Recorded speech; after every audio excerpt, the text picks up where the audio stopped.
Bismillahirrahmanirrahim. Assalamualaikum warahmatullahi wabarakatuh.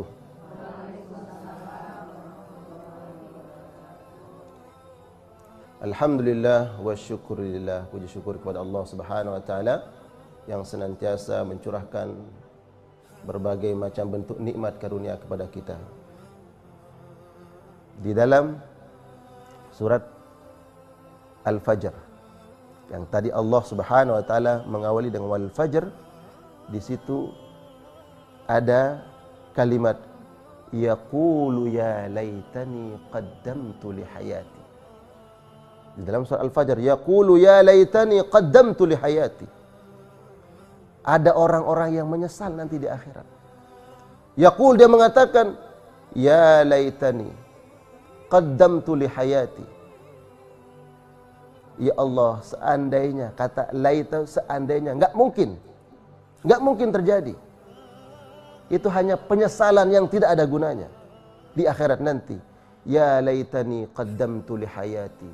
Duhai seandainya aku dulu melakukan sesuatu amal soleh untuk hidupku di hari ini. Yang dimaksud dengan hidupku di hari ini apa? Yaumul akhir, hari akhirat. Dan subhanallah, dijelaskan oleh para ulama, termasuk dalam kitab tafsir Imam At-Tabari, menjelaskan bahwa penyesalan itu ternyata bukan penyesalan orang kafir, bukan penyesalan pendosa. Penyesalan itu keluar dari lisan orang-orang beriman kepada Allah. Ya laitani qaddamtu li hayati. Ya Allah, seandainya dulu aku melakukan amal-amal kebaikan untuk hidupku di hari ini.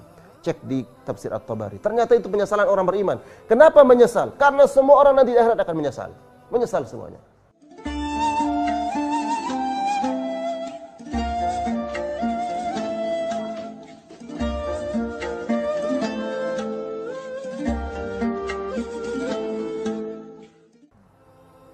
Yang datang membawa pahala sebesar gunung, dia lihat ada sahabatnya yang datang pahala dengan membawa 2 gunung yang besar. Yang datang dengan membawa pahala sebesar 2 gunung yang besar, dilihat ada sahabatnya yang datang dengan bawa pahala seluas langit dan bumi. Kemudian ya laitani qaddamtu li hayati. Kenapa dulu enggak ya? Itu penyesalannya siapa? Bukan penyesalan orang kafir. Kalau penyesalannya orang kafir Allah sebutkan di dalam surat An-Naba. Ya laitani kuntu turaba. Itu penyesalan orang kafir. Duhai seandainya hari ini Allah jadikan aku debu saja, agar dia enggak melihat azab Allah Subhanahu wa taala. Takut akan siksaan dan azab Allah Subhanahu wa taala. Tapi orang beriman pun menyesal. Yang bersedekah 100.000 menyesal. Kenapa? Diam-diam ada temannya yang bersedekah 200.000. Karena diperlihatkan nanti pahalanya. Yang bersedekah 500.000, diam-diam ada temannya dengan ikhlas bersedekah 1 juta. Menyesal ya 500.000. Dan seterusnya, dan seterusnya. Bahkan penyesalan itu ya, penyesalan orang yang melakukan amal soleh. Ya. Karena menyesali Allah, kenapa dulu enggak lebih sempurna? Kenapa dulu enggak lebih baik? Kenapa dulu enggak lebih bagus? Ada orang dikisahkan bersedekah dengan sepotong roti. Sepotong roti. Bukan 1 roti, sepotong roti. Kemudian di akhirat Allah berikan, diperlihatkan pahalanya. Dia bersedekah dengan sepotong roti. Diperlihatkan pahalanya oleh Allah Subhanahu wa taala. Menyesal dia. Kenapa dia menyesal? Kenapa dulu enggak semuanya saja? Begitu besar pahalanya. Padahal itu mendapat kebaikan kan? Mendapatkan balasan kebaikan. Ada yang bersedekah dengan pakaian setengah baru. Bersedekah dengan pakaian setengah baru. Diperlihatkan pahalanya. Dia menyesal. Kenapa dulu saya tidak bersedekah dengan baju yang baru? Datang kepada Allah dengan diperlihatkan pahala salat qiyamul lailnya 2 rakaat. Besar pahalanya. Dia mengatakan, "Ya Allah, Kenapa dulu enggak sholat malamnya 8 rakaat? Kenapa enggak 18 rakaat? Kenapa enggak 32 rakaat? Kenapa enggak 36 rakaat? Boleh 36? Boleh. Sholat tahajud 36 rakaat, siap? Siap? 2 rakaat. Mampu 2 rakaat, tambah lagi 2 jadi 4. Mampu 4, tambah lagi 4 jadi 8. Mampu 8, tambah lagi 8 jadi terus. Jadi ada nanti mereka-mereka yang menyesal di akhirat. Walaupun itu penyesalannya orang-orang beriman. Jangan sampai penyesalannya, teriakannya, rintihannya seperti yang Allah sebutkan di dalam surat An-Naba. Ya laitani kuntu turaba. Ya Allah, seandainya jadi debu saja. Kalau ini penyesalan, ratapan, kesedihan orang-orang kafir yang ketika Allah perlihatkan azabnya, seandainya bisa jadi debu. Kenapa? Karena takut akan azab Allah Subhanahu wa ta'ala. Nah, ini yang bisa kita lakukan ya di pertengahan malam kita.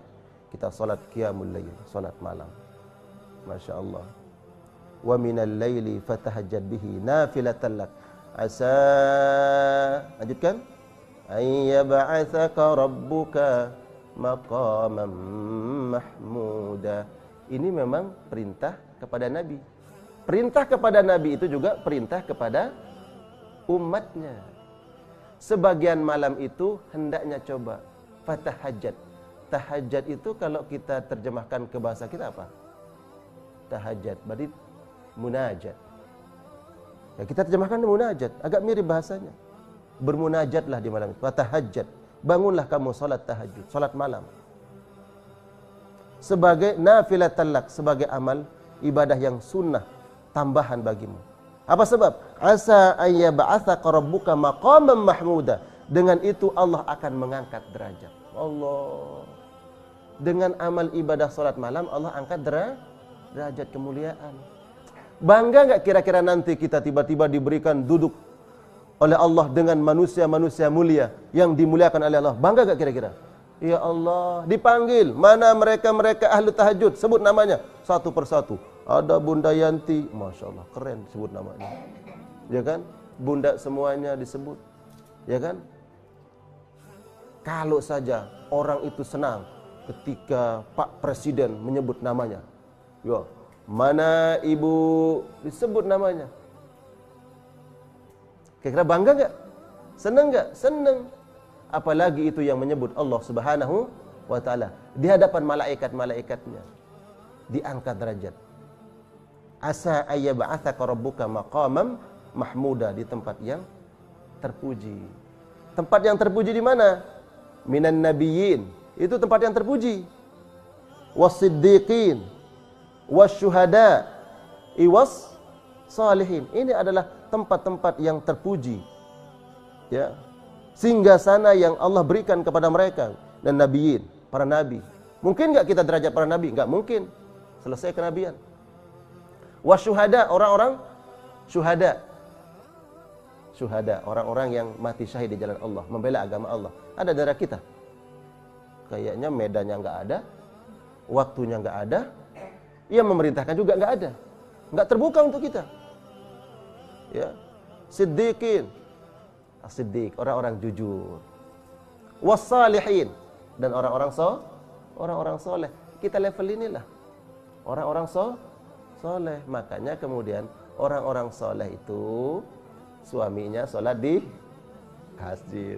Jangan sampai jadi suami soleh leha.